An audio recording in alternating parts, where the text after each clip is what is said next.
آج میں اسلام آباد میں پوسٹڈ ہوں، کل کسی اور ملک میں چلا جاؤں گا تو کیا چیزیں اٹھا کر پھرتا رہوں گا؟ تم اپنے والدین کو بتا دینا۔ اس کا جواب سننے سے پہلے ہی میں نے فون رکھ دیا تھا۔ میرے دل میں اس کے لیے بہت غصہ ہے۔ اسے اگر میرے ساتھ رہنا ہے تو خود کو بدلنا پڑے گا، اس حد تک جس حد تک میں چاہوں، ورنہ اسے بہت برے نتائج کا سامنا کرنا پڑے گا۔ میں شادی کے بعد اس کی کسی غلطی کو معاف نہیں کروں گا۔ 9 نومبر۔ آخر میں نے کشف کو پا ہی لیا اور آج میری شادی کو 3 دن گزر چکے ہیں۔ وہ اپنے گھر جا چکی ہے اور میں ڈائری لکھ رہا ہوں۔ بہت سی باتیں ہیں جو مجھے لکھنا ہے، کیونکہ 3 دن پہلے میں اپنی زندگی کے سب سے خوبصورت دور میں داخل ہوا تھا۔ جب کالج میں نے اسے پہلی بار دیکھا تو میرے وہم و گمان میں بھی یہ بات نہیں آئی تھی کہ معمولی شکل و صورت کی اس لڑکی کے لیے کبھی میں اتنی دیوانگی میں مبتلا ہو جاؤں گا کہ اس سے شادی کر لوں گا۔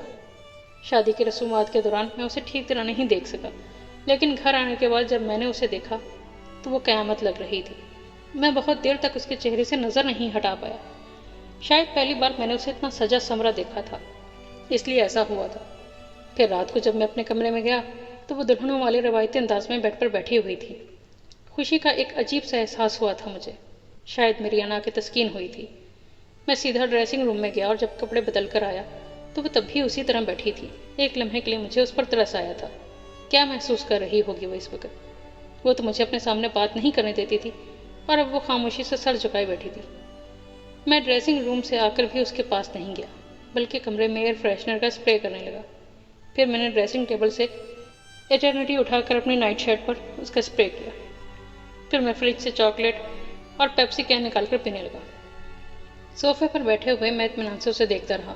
اس کا چہرہ گھونگھٹ میں چھپا ہوا تھا، اس لیے میں اس کے چہرے کے تاثرات نہیں دیکھ پایا، لیکن مجھے یقین ہے اس وقت وہ مجھے دل میں گالیاں دے رہی ہوگی۔ اور اب مجھے یہ خیال آ رہا ہے کہ اس رات 12:30 بجے یک پیپسی میرے لیے کافی نقصان دہ ثابت ہو سکتی تھی۔ آفٹر آل یہ ہے بھی نومبر کا مہینہ، لیکن بس میں اسے کافی انتظار کروانا چاہتا تھا۔ چاکلیٹ ختم کرنے کے بعد میں نے واش روم جا کر دانت برش کیے۔ واپس آنے کے بعد میں اس کے قریب بیڈ پر بیٹھ گیا اور آہستہ سے اس کا گھونگھٹ اڑھ دیا۔ زندگی میں پہلی بار وہ میرے اس قدر قریب بیٹھی تھی۔ اپنے ہاتھوں پر نظریں جمائے وہ بہت اچھی لگ رہی تھی۔ کچھ دیر تک میں خاموشی سے اسے دیکھتا رہا۔ پھر میں نے کہا، اگر میں کوئی انا پرست آدمی ہوتا تو آج تمہارے ساتھ میرا سلوک کچھ اور طرح کا ہوتا، لیکن تمہاری خوش قسمتی ہے کہ میں ایسا نہیں ہوں۔ اس نے میری بات پر نظر نہیں اٹھائی۔ میں نے سائڈ ٹیبل کی دراز سے ڈائمنڈ رنگ نکال لی۔ اپنا ہاتھ دو، میں نے انگوٹھی نکال کر کہا۔ اس نے اپنا ہاتھ بڑھا دیا۔ میں نے دیکھا کہ اس کے ہاتھ میں لرزش تھی۔ مجھے بے اختیار اس پر پیار آیا۔ کیا وہ مجھ سے خوف زدہ تھی؟ حالانکہ وہ تو ہمیشہ مجھے ڈرایا کرتی تھی۔ میں نے اس کے ہاتھ میں انگوٹھی پہنائی۔ انگوٹھی پہننے کے بعد اس نے ہاتھ کھینچنا چاہا، مگر میں نے اس کا ہاتھ پکڑے رکھا۔ کیسا لگ رہا ہے یہاں آ کر؟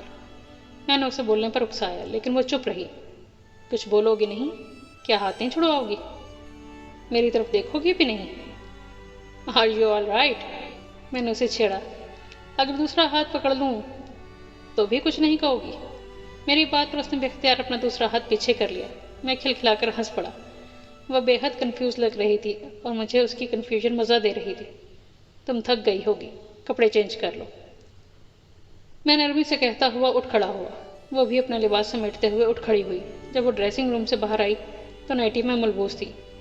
جب وہ بیڈ پر بیٹھی تو میں نے اسے کہا، کشف، پہلے تم مجھ سے محبت نہیں کرتی تھی، کیا اب کرو گی؟ وہ کچھ دیر کی خاموشی کے بعد بولی، ہاں۔ اس کا صرف ایک لفظ میرے اندر جلتی ہوئی ذلت کی اس آگ کو بجھا گیا جو اپنی باتوں سے لگاتی رہی تھی۔ میں نے پہلے کبھی خود کو اس قدر مطمئن اور پرسکون محسوس نہیں کیا۔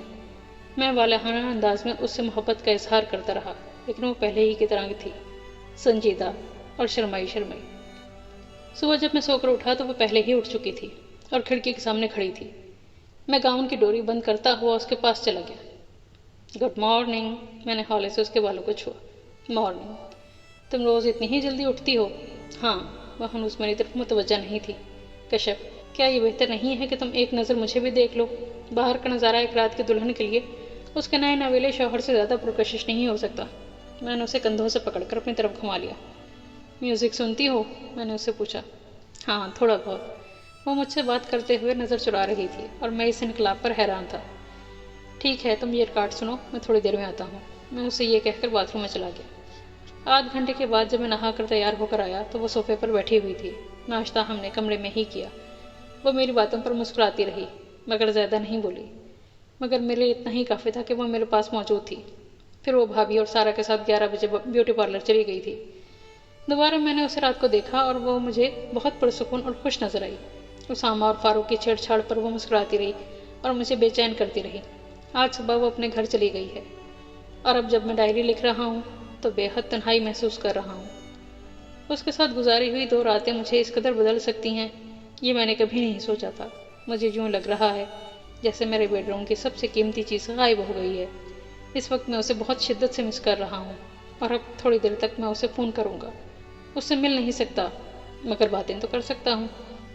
9 نومبر، میری شادی ہو گئی ہے اور زندگی کا ایک نیا سفر شروع ہو گیا ہے۔ گزرے ہوئے 3 دن میری زندگی کے سب سے خوبصورت دن ہیں۔ میں جانتی ہوں آنے والا ہر دن میرے لیے سب اچھا کی خبر نہیں لائے گا۔ بعد میں جو ہونا ہے وہ تو ہوتا رہے گا، مگر میں زندگی کے کم از کم یہ چند دن خوش فہمیوں کے سہارے گزارنا چاہتی ہوں۔ میں شادی کے دن تک بہت پریشان تھی، کوئی چیز بھی مجھے اچھی نہیں لگ رہی تھی۔ جب زارون کی طرف سے آنے والے زیورات اور روسی جوڑا کمرے میں لائے گئے تو میرا دل چاہا میں انہیں آگ لگا دوں۔ میری کزنز اور فرینڈز ان چیزوں کی تعریفیں کر رہی تھیں۔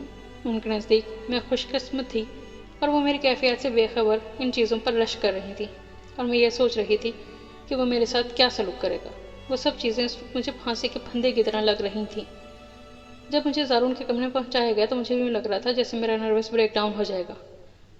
وہ کمرے میں آنے کے بعد کچھ دیر تک مجھے نظر انداز کرتا رہا اور میرے اس خوف کو مستحکم کرتا رہا کہ میرے سارے خدشات ٹھیک تھے، مگر پھر کیا ہوا؟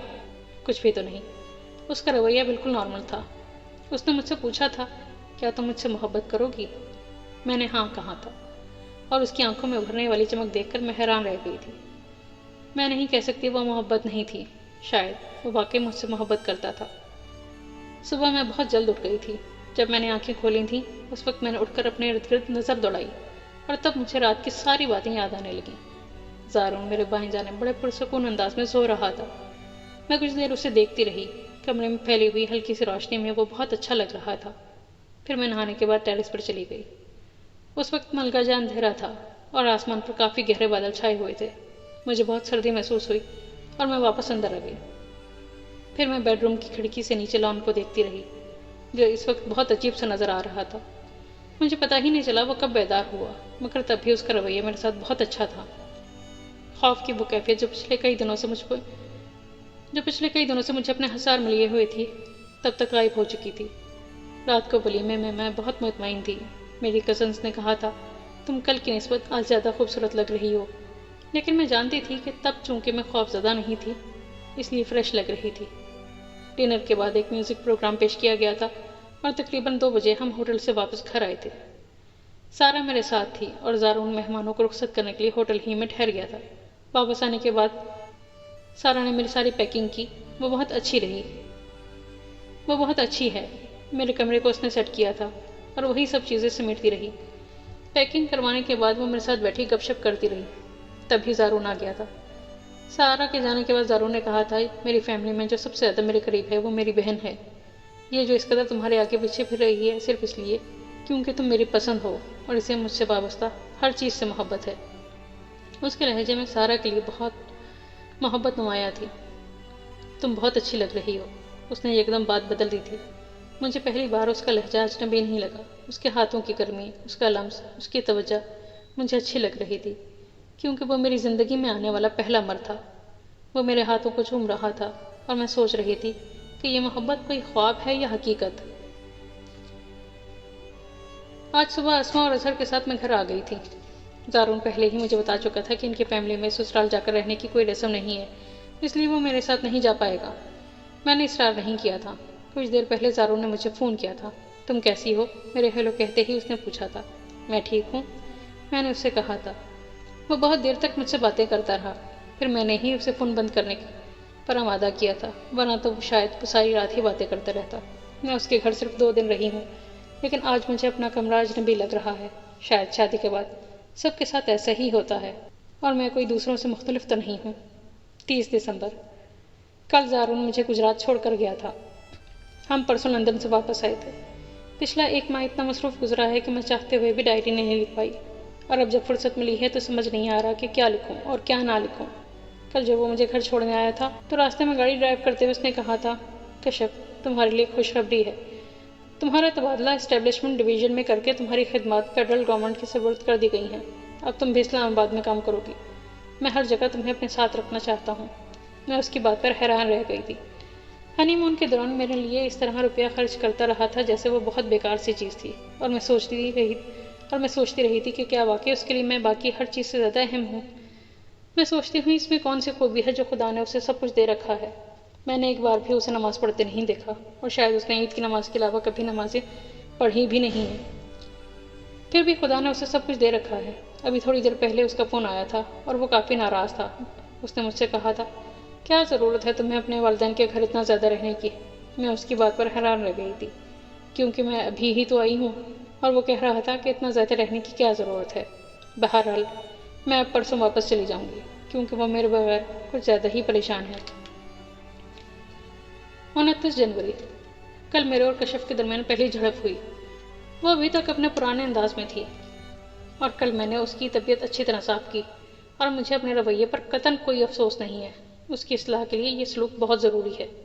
کل ہمیں ایک ڈنر میں جانا تھا، اور جب میں شام کو گھر آیا تو یہ دیکھ کر حیران رہ گیا کہ براؤن رنگ کے لیے میری ناپسندیدگی جاننے کے باوجود اپنے لیے اسی رنگ کی ساڑی پریس کر رہی تھی۔ ڈریسنگ روم میں جانے سے پہلے میں نے اسے کہا تھا، کشف اس ساڑی کو واپس رکھ دو اور کسی دوسرے رنگ کا ڈریس پہنو۔ تم اچھی طرح جانتی ہو کہ یہ کلر مجھے ناپسند ہے، اور یہ بات میں تمہیں دوبارہ نہیں بتاؤں گا۔ جب میں تیار ہو کر ڈریسنگ روم سے باہر آیا تو یہ دیکھ کر میرے تن بدن میں آگ لگ گئی تھی کہ اس نے وہی ساڑی پریس کر کے بیڈ پر رکھی ہوئی تھی، یعنی اس نے میری بات کو کوئی اہمیت نہیں دی تھی۔ میں نے تم سے کہا تھا کہ یہ ساڑی واپس رکھ دو، تم یہ نہیں پہنو گی۔ زارون، جو چیز تمہیں پسند ہے میں تمہیں اس کے استعمال سے کبھی نہیں روکتی، پھر تم مجھے کیوں روک رہے ہو؟ یہ کلر تمہیں پسند نہ صحیح مگر مجھے پسند ہے، اور میں یہی پہنوں گی۔ میں اس کے لہجے پر کھول کر رہ گیا تھا۔ وہ اسی ٹون میں بات کر رہی تھی جس میں وہ شادی سے پہلے بات کرتی تھی۔ لیکن مجھے یہ کلر پسند نہیں ہے۔ تو اس سے کیا فرق پڑتا ہے؟ اس کے جواب نے مجھے آنکھ بگولا کر دیا تھا۔ میں تمہیں بتاتا ہوں اس سے کیا فرق پڑتا ہے۔ میں نے ساڑی اٹھائی اور اسے بازو سے کھینچتا واش روم میں لے گیا۔ واش بیسن میں ساڑی پھینکنے کے بعد میں نے لائٹر سے آگ لگا دی اور دم بخود جلتے ہوئے شعلوں کو دیکھ رہی تھی، اور مجھے اس کے چہرے کے بدلتے ہوئے رنگ دیکھ کر سکون مل رہا تھا۔ آج ایک بات تم کان کھول کر سن لو، تمہیں صرف وہی کرنا ہے جو میں چاہتا ہوں، وہی پہننا ہے جو مجھے پسند ہے، اور تمہارے منہ میں جو زبان ہے اسے کنٹرول میں رکھو، ورنہ میں اسے کاٹ دوں گا۔ میں گاڑی میں تمہارا انتظار کر رہا ہوں، پورے 15 منٹ بعد تم باہر ہو، ورنہ… میں اپنی بات کو ادھورا چھوڑ کر باہر چلا گیا۔ ٹھیک 15 منٹ بعد وہ پورچ میں نمودار ہو گئی تھی۔ جب وہ کار میں آ کر بیٹھی تو میں نے بڑے غور سے اس کا چہرہ دیکھا تھا۔ وہ بے تاثر تھا۔ اس نے مجھ سے کوئی بات نہیں کی، نہ ہی میں نے اسے مخاطب کرنے کی کوشش کی۔ ڈنر سے واپسی پر سونے سے پہلے اس نے روز کی طرح مجھے دودھ کا گلاس لا کر دیا اور پھر خاموشی سے سونے کے لیے لیٹ گئی۔ آج صبح بھی ہر روز کی طرح اس نے مجھے بیٹی دی، پھر آفس کے لیے تیار ہونے میں میری مدد کرواتی رہی، لیکن اس نے مجھ سے کوئی بات نہیں کی۔ جب میں نے اسے اس کے آفس چھوڑا تو آج پہلی بار اس نے مجھے خدا حافظ نہیں کہا۔ مجھے اس بات پر بہت خوشی ہوئی کہ اس نے میری بات کو اتنا سنجیدگی سے لیا ہے۔ میں یہی چاہتا تھا۔ آج شام کو بھی اس کا رویہ نارمل تھا، بس وہ مجھ سے بات نہیں کر رہی تھی۔ شاید اس کا خیال تھا کہ میں اسے معذرت کروں گا، اور وہ بے حد احمق ہے۔ میں ایسا کبھی نہیں کروں گا۔ آج تک میں اس کی بے اتنائی برداشت کرتا رہا، اب اسے یہ سب برداشت کرنا ہوگا۔ 17 مارچ۔ شادی کے 4 ماہ 10 دن بعد کل میں نے اس کا گھر ہمیشہ کے لیے چھوڑ دیا۔ پتہ نہیں میں نے غلط کیا یا صحیح، مگر یہ سب ہونا ہی تھا۔ اگر میں خود اس کا گھر نہ چھوڑتی تو کچھ عرصے بعد وہ مجھے خود گھر سے نکال دیتا۔ میرا اسے شادی کا فیصلہ غلط تھا۔ ہم دونوں 2 مختلف دنیاؤں کے لوگ ہیں، مگر افسوس مجھے اس بات کا ہے کہ اسے میرے کردار پر شبہ ہے۔ ایک ایسا شخص جس کا اپنا کوئی کردار نہیں ہے، اس کا رویہ دن بدن عجیب ہوتا گیا تھا۔ پہلے وہ نرمی سے مجھ سے اپنی بات ماننے پر مجبور کرتا تھا، پھر سختی کرنے لگا۔ میں اس کی ہر ناجائز بات بھی صرف اس لیے مان لیتی کیونکہ میں اپنا گھر برباد نہیں کرنا چاہتی تھی، لیکن کل کے واقعے کے بعد میرے لیے مزید کچھ برداشت کرنا ناممکن ہو گیا تھا۔ کل رات کو کھانا کھانے کے بعد وہ کتاب لے کر بیڈ پر بیٹھ گیا تھا۔ میں ڈریسنگ ٹیبل کے سامنے بیٹھ کر اپنے بالوں میں برش کر رہی تھی، جب مجھے یوں لگا جیسے وہ بڑے غور سے مجھے دیکھ رہا تھا، مگر میں نے اس بات کو نظر انداز کیا۔ کشف، ایک بات پوچھوں؟ اس نے اچانک مجھے چونکا دیا۔ میں نے بالوں میں برش کرنا روک دیا اور مڑ کر اس کی طرف دیکھنے لگی۔ یہ جو تمہارا بڑا بہنوئی ہے اظہر، سنا ہے اس کا پروپوزل پہلے تمہارے لیے آیا تھا اور وہ تمہیں کافی پسند کرتا تھا۔ وہ مجھے پسند کرتا تھا یا نہیں یہ تو میں نہیں جانتی، ہاں اس کا پرپوزل ضرور میرے لیے آیا تھا۔ میں نے بلا توقف جواب دیا۔ ویسے تم اسے کافی پسند کرتی ہو، اکثر تعریفیں کرتی رہتی ہو۔ اس کا لہجہ بہت عجیب تھا۔ ہاں میں اسے پسند کرتی ہوں کیونکہ وہ ایک اچھا آدمی ہے۔ میری بات پر اس کے چہرے پر ایک رنگ سا گزر گیا۔ پھر تم نے اس کا پرپوزل قبول کیوں نہیں کیا؟ کیونکہ اس وقت مجھے شادی سے کوئی دلچسپی نہیں تھی، مجھ پر بہت زیادہ ذمہ داریاں تھیں۔ تم جھوٹ بول رہی ہو۔ اصل میں اس کی امی کو اسما تم سے زیادہ پسند آ گئی تھی کیونکہ وہ زیادہ خوبصورت ہے، اس لیے انہوں نے اظہر کو اسما سے شادی کرنے پر مجبور کر دیا۔ ویسے کشف، تم لاہور میں پڑھتی تھیں، اظہر بھی وہیں انجینئرنگ یونیورسٹی میں ہوتا تھا، تم لوگوں کی اکثر ملاقات ہوتی ہوگی۔ میں اس کی باتوں پر بالکل سن ہو گئی تھی۔ میرے تصور میں بھی نہیں تھا کہ وہ کبھی مجھ سے ایسی بات کرے گا۔ کچھ دیر تک میں بالکل بول ہی نہیں سکی۔ وہ مجھے اتنی گہری نظروں سے دیکھ رہا تھا جیسے میں کوئی مجرم تھی اور اس نے مجھے جرم کرتے ہوئے پکڑ لیا تھا۔ زارون، تم کیا کہہ رہے ہو؟ میری سمجھ میں بالکل نہیں آ رہا، میں نے اسے کہا، حالانکہ میں نے کوئی مشکل بات نہیں پوچھی۔ ویسے اگر میں تمہاری جگہ ہوتا اور کوئی میری انسلٹ کرتا اور پھر مجھے پرپوز کرتا تو میں کبھی اس سے شادی نہ کرتا، لیکن تم نے مجھ سے شادی کر لی، سب کچھ بھول کر۔ کیا یہ حیرت کی بات نہیں ہے؟ شاید نہیں، کیونکہ تمہاری جیسی عورتیں میرے جیسا مرد دیکھ کر سب کچھ بھول جاتی ہیں، چاہے وہ پرانا محبوب ہی کیوں نہ ہو۔ بہت ہو گیا، میں اس سے زیادہ برداشت نہیں کر سکتی، تمہیں جو کہنا ہے صاف صاف کہو، معموں میں بات مت کرو۔ میں کھڑی ہو گئی تو میری بات پر بڑے عجیب انداز میں مسکرایا۔ کشف، یاد ہے جب میں نے تمہیں یونیورسٹی میں تھپڑ مارا تھا تو تم نے کہا تھا جو شخص جیسا ہو اسے ویسی گالی دو تو وہ اسی طرح تڑپتا ہے جیسے میں تڑپ رہا ہوں۔ کیا آج تمہارا رویہ بھی ویسا ہی نہیں ہے؟ جب میں نے ماما کے سامنے شادی کے لیے تمہارا نام لیا تھا تو انہوں نے کہا تھا کشف میں ایسی کون سی بات ہے جو تمہیں متاثر کر رہی ہے، اور میں نے کہا تھا اس کا کریکٹر۔ تب انہوں نے کہا تھا تم مڈل کلاس لڑکیوں کو نہیں جانتی، یہ اتنی پارسا ہوتی نہیں جتنا ظاہر کرتی ہیں، اور میرا خیال ہے کہ یہ صحیح تھا۔ مجھے اس کی بات گالی کی طرح لگی تھی۔ اپنے شوہر کے منہ سے اپنے کردار کے بارے میں ایسی بات سننا بہت تکلیف دہ ہوتا ہے۔ پھر میں نے اس سے پوچھا تھا،